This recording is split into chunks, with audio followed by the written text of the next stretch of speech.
La capitale haïtienne est contrôlée à 80% par une multitude de gangs armés, souvent rivaux. Les affrontements sont récurrents, mais aujourd'hui, les attaques contre la police semblent être coordonnées. Celui qui se présente comme le chef du mouvement parle d'une union sacrée des gangs pour renverser le gouvernement. Aujourd'hui, c'est différent. C'est tous les leaders communautaires, tous les quartiers, tous les gangs qui ont pris leurs responsabilités et lancé ce mouvement. Jimmy Cerisier, surnommé Barbecue, est l'homme le plus recherché de Port-au-Prince. Nous l'avions rencontré il y a un mois, entouré de sa garde rapprochée. Kidnapping, assassinat, crimes en tout genre, Barbecue est un ancien policier. Il est aujourd'hui le chef du gang le plus puissant de Port-au-Prince, prêt à tout pour garder le contrôle de son fief.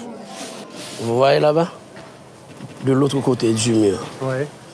Ils sont là. À tout moment, ils peuvent nous tirer dessus. C'est un gang rival qui se trouve derrière ce mur que Barbecue a lui-même fait ériger. C'est dommage de dire ça parce qu'ils sont des Haïtiens comme nous. Mais je peux dire de l'autre côté, c'est l'ennemi. À l'époque, Barbecue disait déjà vouloir fédérer les groupes criminels pour chasser le Premier ministre du pouvoir. Lui, le chef de gang, prétend vouloir mettre fin à l'insécurité. Éléonore Carrois, l'homme que l'on voit dans ce reportage, Jimmy Cerisier, ce chef de gang que l'on surnomme Barbecue, prétend vouloir mettre fin à l'insécurité en Haïti causée, selon lui, par la classe politique. Il dit vrai? Alors, Barbecue, Jimmy Cerisier, exactement, est l'un des chefs de gang peut-être les plus médiatiques, mais c'est loin d'être le leader de ces groupes qui sont assez diffus et qui ont plusieurs têtes en fait de gang. On parle par exemple d'Iso, qui est un jeune de 26 ans, qui est probablement plus puissant que Barbecue. En tout cas, il se dispute la puissance. Ce que je veux dire par là, c'est qu'il est impossible, à ce stade, de se baser sur les déclarations d'un chef de gang pour s'imaginer qu'il y a une forme d'organisation, d'union sacrée des gangs. Ce qui est vrai, c'est qu'il y a une vraie désorganisation. Et en revanche, que les politiques seraient responsables, en réalité, de la situation sécuritaire et non pas les gangs eux-mêmes? Alors ça, c'est vraiment extrêmement provocateur et faux. En revanche, la question qu'on peut se poser, c'est quel est le lien entre politique et gang? Et on sait qu'à travers l'histoire, il y a eu certains liens. Mais aujourd'hui, venant de la part de quelqu'un qui a tué, violé, ou en tout cas qui est la tête d'une bande, le G9 qui justement a fait ces actions, c'est particulièrement gonflé, pour ainsi dire, de se prononcer de la sorte. Cynisme que vous dénoncez. Les bandes armées, vous l'avez dit, elles font partie du quotidien des Haïtiens depuis longtemps, des tontons macoutes, ces milices paramilitaires au service de la dynastie Duvalier, jusqu'aux chimènes à la solde, elle, du président Aristide. Ce sont les mêmes. Qu'y a-t-il de changé? Alors c'est intéressant que vous mentionniez les tontons macoutes et les chimères d'Aristide. En fait, c'est différent. À l'époque des Duvalier, donc à l'époque du premier dictateur en Haïti, qu'on dénommait Papa Doc, il avait mis en place une forme paramilitaire assez organisée, qui était les tontons macoutes, qui lui permettait de maintenir une forme de pouvoir par rapport à l'armée qu'il jugeait pas forcément suffisamment loyale. On a vu ensuite, il y a eu plusieurs épisodes d'Aristide, on y reviendra peut-être plus tard, mais... Jean-Bertrand Aristide avec ses chimères dans la rue. Absolument. À un moment donné, au début des années 2000, lorsque il reprend le pouvoir dans un contexte de contestation internationale, il met en place aussi, ou en tout cas il contribue à ce que se forment des groupes armés contestataires. Mais ce qu'il faut savoir, c'est qu'avant de devenir des groupes armés contestataires, c'était ce qu'on appelait les OP, des organisations populaires qui s'étaient un peu déclenchées de manière spontanée. Ce que je veux dire par là, c'est qu'il n'y a pas d'organisation à proprement parler, mais il y a toujours eu un lien assez fort entre pouvoir politique et ces gangs. Et en revanche, depuis l'arrivée au pouvoir de Martelly et de son parti, puis ensuite de Jovenel Moïse, ce que l'on sait, ce qui est établi, c'est qu'il y a eu de l'utilisation de la part du pouvoir de ces gangs pour réprimer des mouvements civiques, des manifestations qui ont eu lieu notamment en 2019. Oui, à tel point que les forces de sécurité, seules les forces armées, ne parviennent pas à maintenir l'ordre. Il faut donc faire appel à l'étranger, une mission multinationale avec, à sa tête, le Kenya est chargé de ramener la sécurité. Problème, elle n'est pas encore déployée en Haïti, Bastien Renouille. En juillet 2023, le président kényan William Ruto annonce son intention de déployer 1000 policiers en Haïti. Et depuis, opposition et organisations de défense des droits de l'homme sont vent debout contre le projet. Certains ne comprennent pas pourquoi le Kenya déploierait des policiers à l'étranger alors qu'il y a tant d'insécurité sur son propre sol.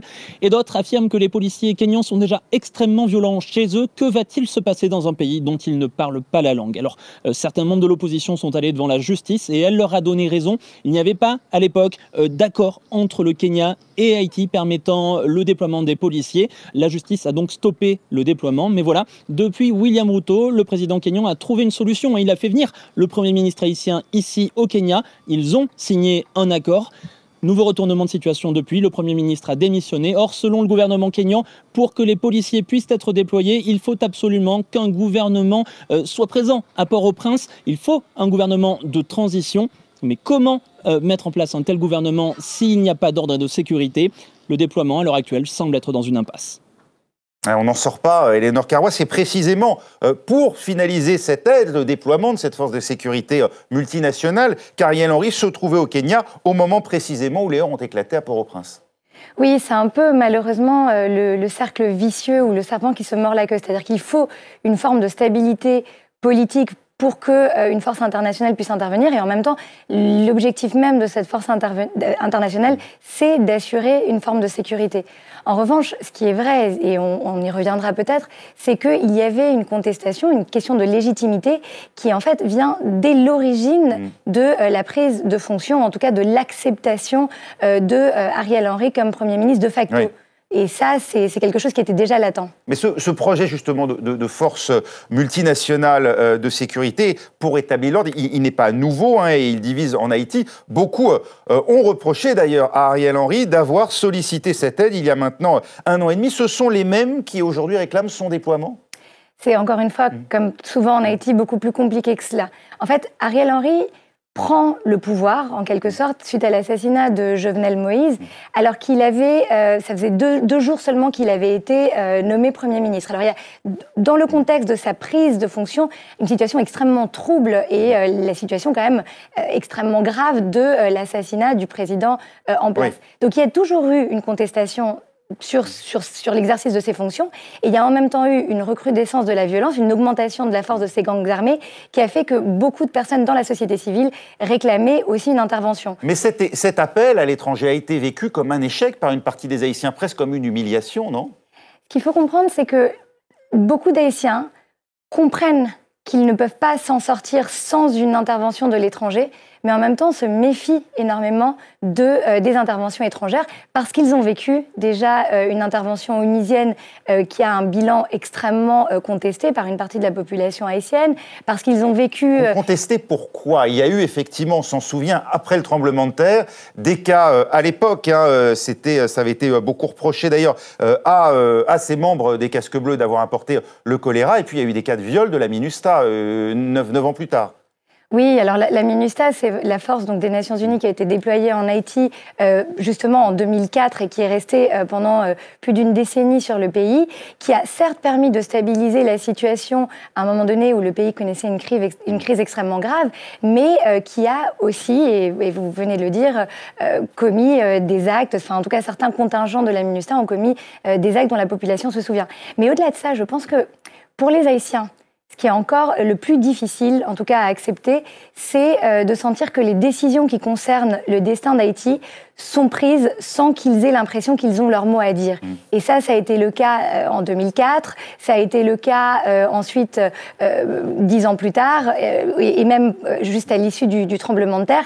Et certains en Haïti ont un peu ce sentiment-là, malheureusement. Et on l'a bien compris, hein, Antoine Feneau, les difficultés en Haïti sont nombreuses, une situation à comprendre d'abord par sa géographie. Sa géographie, absolument, je vais y revenir dans un instant. Quelques données économiques tout d'abord, je voulais évoquer avec vous l'indice de développement humain, c'est une bonne donnée qui a été ici communiquée par l'ONU, vous le voyez juste ici, la moyenne mondiale, elle est en noir sur cette courbe, celle d'Haïti, elle est en verte là en dessous, qui est l'un des scores les plus faibles du monde, tout simplement pour Haïti, 163e sur 191, l'IDH qui regroupe le niveau de vie économique, mais aussi l'espérance de vie à la naissance, tendance notamment. Le PIB d'Haïti, lui, on va le voir également, il est en contraction. C'est même la récession depuis 5 années consécutives. Vous le voyez juste ici, à partir de 2018 et en 2024, les données de la Banque mondiale que j'ai pu consulter ne s'annoncent pas brillantes. Notamment, situation chaotique, surtout quand on la compare aux voisins immédiats d'Haïti, qui est la République dominicaine. J'ai repris ici, là encore, l'IDH. Vous voyez, Haïti, c'est en violet sur cette courbe. La moyenne mondiale, elle est en bleu. Vous voyez que la République dominicaine est, grosso modo,